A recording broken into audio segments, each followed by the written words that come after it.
What's up guys, welcome back to my channel. In today's video I'm going to do our April update of our annual financial goals. So I have a spreadsheet where I track all of our financial goals. I set goals for us back at the end of 2020 and every month we work towards those goals and I track our progress in this spreadsheet and share it with you guys. If you're interested in using the spreadsheet yourself, I do have it available for purchase in my Etsy shop. It just went live like a week ago and maybe a little bit longer by the time this video goes up, but I have had several of you purchase it, and so if you're one of those people, thank you so much for purchasing it. I hope you enjoy it and it helps support me and my channel and my debt-free journey, so it is win-win for all of us. So thank you guys so much. If you are interested, the link to my Etsy shop will be in the description for this video. It is an instant download to Google Sheets. We are working on multiple financial goals this year. Last year we were on our debt-free journey and just putting everything towards debt, but this year we're putting more money into savings and retirement and a bunch of other stuff. So I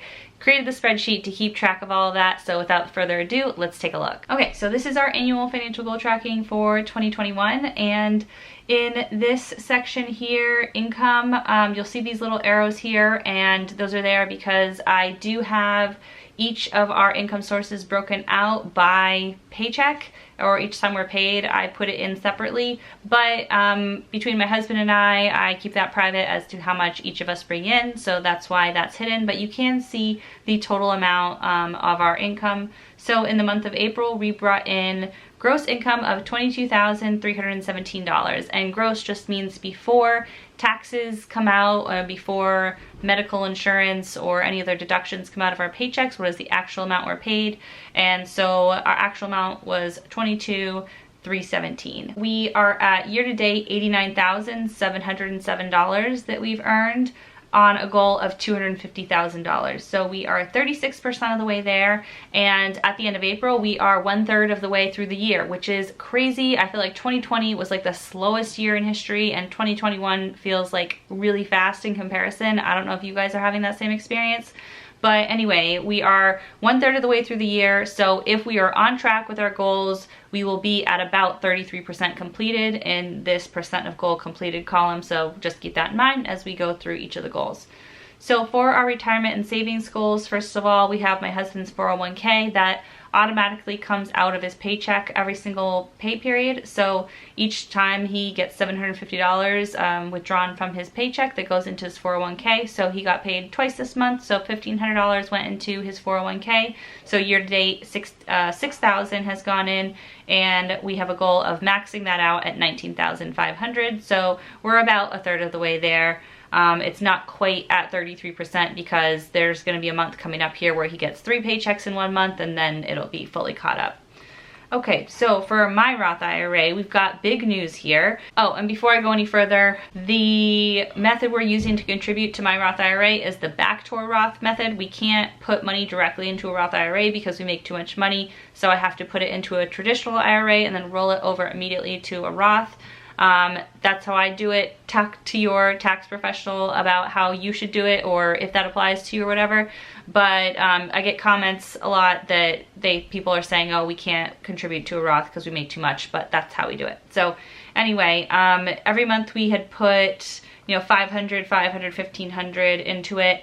And this month we put $3,500 into my Roth IRA for a total of $6,000. So we maxed that out, we hit that goal. That one is at 100%. So I'm really excited to have maxed it out. That's the first time I've ever maxed out my Roth. In past years, I've put like $100 a month or $125 a month or something. So I really haven't put much to it, but this year we did max it out, and not only is it maxed out, but now we don't need to contribute anything else to it for the rest of 2021, and we can use all that money, towards other goals or debt payoff or whatever. So that's super exciting. Next we have our HSA. So the maximum for an HSA for the year is $7,200 for 2021. However, our health insurance changed mid-year, so this is something we were looking into, and I finally got an answer from our accountant.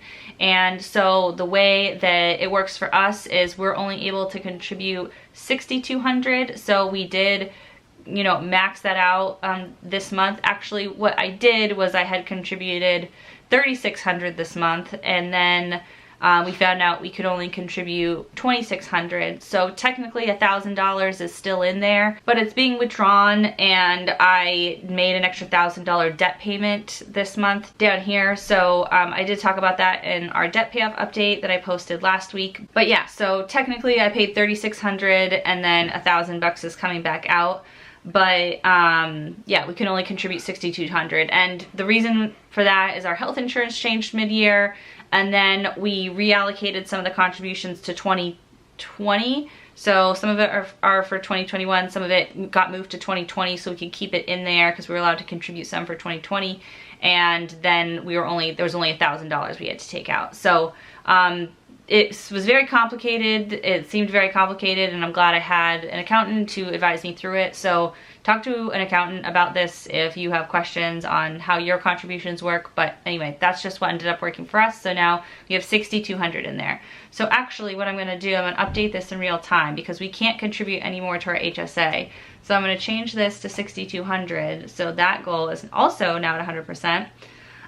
But now we need to add $1,000 to another goal. So I'm going to change this one, this debt payoff. I'm going to change this to 20,000. So there. Now our total goals for the year still adds up to 100,000 because that's what I wanted these two to add up to.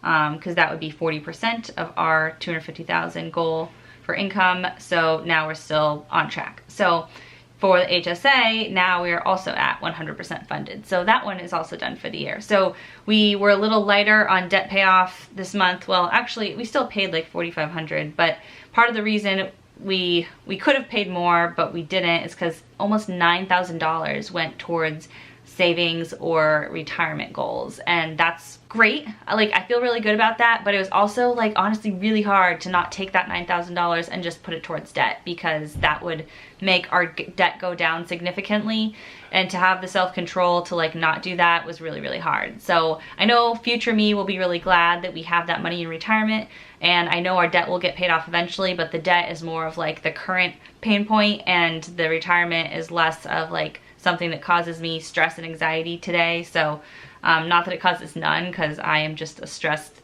anxious person, but the debt causes a lot more stress and anxiety. So anyway, to put like almost $9,000 towards our retirement type goals was difficult, but I wanted to max out some things.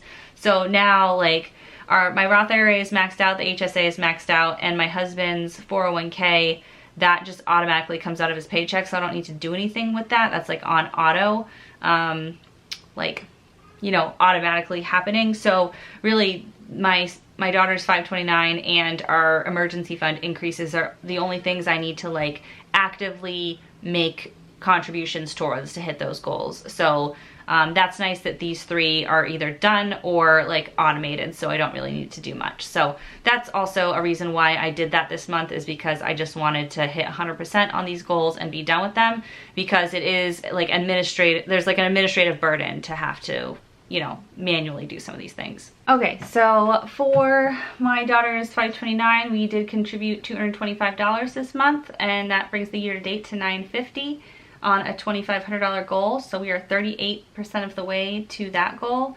And then for increasing our emergency fund, we also contributed $1,000 to our emergency fund this month, bringing the year-to-date total to $2,000 out of $6,000. So that is exactly on track, 1/3 of the way there, 33%.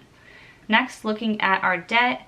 So for debt, we have paid off my husband's undergraduate loan, so we don't need to make any more payments to that. That's at 100% completed. And then for my husband's graduate school loan, we paid the minimum payment this month, which was $1,011. And so we paid $3,995 year to date on a $12,000 goal. So we are exactly 1/3 of the way there. And then for my graduate school loan, we also just paid the minimum payment of $2,033, bringing our year-to-date total to $8,132 on a $24,000 goal. So that's also 33% of the way there, and those will pretty much track the months, you know, in terms of percent accomplished, because they auto draft out of our account every month as long as there's money in there. And then finally, extra payments. So we did make $1,500 in extra payments towards my husband's student loan, and that was a total of $7,000 now for the year in extra payments that we've made. The goal for the year is $20,735 in extra payments, so that is also 34% of the way there, so we are on track with that goal as well. And then finally, for expenses, we are trying to spend less than $150,000 in expenses, and this includes all expenses, including our mortgage, and I include our mortgage because we would have to pay rent anyway if we didn't have a mortgage, and it also includes any taxes that come out of our paychecks because this is our gross income that we're looking at. So this month for expenses, including taxes and insurance and mortgage and groceries and sinking funds, money we set aside, all of that type of stuff, was $8,948 that we spent. And so that brings the year-to-date total to $46,844. And like I said, we want to spend $150 or less, and so we're at 31% completed. We want to be a little bit behind or right on track with this percentage. We don't want to be ahead, because if we're ahead, that means we are overspending. So we are a little bit behind, 33%, so that means we have a little bit of wiggle room for the year, and we are on track with our spending.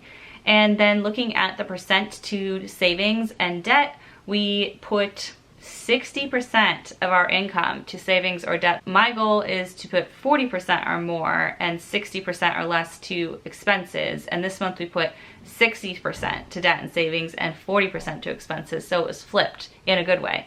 So we killed it this month. We put so much money towards savings and debt and retirement and all that, and only 40% of our income went to expenses. So that's really awesome. I'm super excited that we were able to do that, and that brings our year-to-date total of percent to savings and debt to 48% and percent to expenses to 52%. So we're hanging more at the 50-50 mark rather than the 60-40. I think it's gonna swing back around to end up being more like 60-40 or 40-60 next month. We'll have to see, but for now we are way ahead of that goal, and that's amazing. I'm so happy about that. So that is it for today's video. That is where all our money went in the month of April 2021. If you like this video, make sure you give it a big thumbs up. I really appreciate if you do that because it helps out my channel. And if you have any comments or questions about anything I said in the video, then comment below. I love hearing what you guys have to say about how we're, planning and strategizing with our money and what you guys are doing with your money. So comment below if you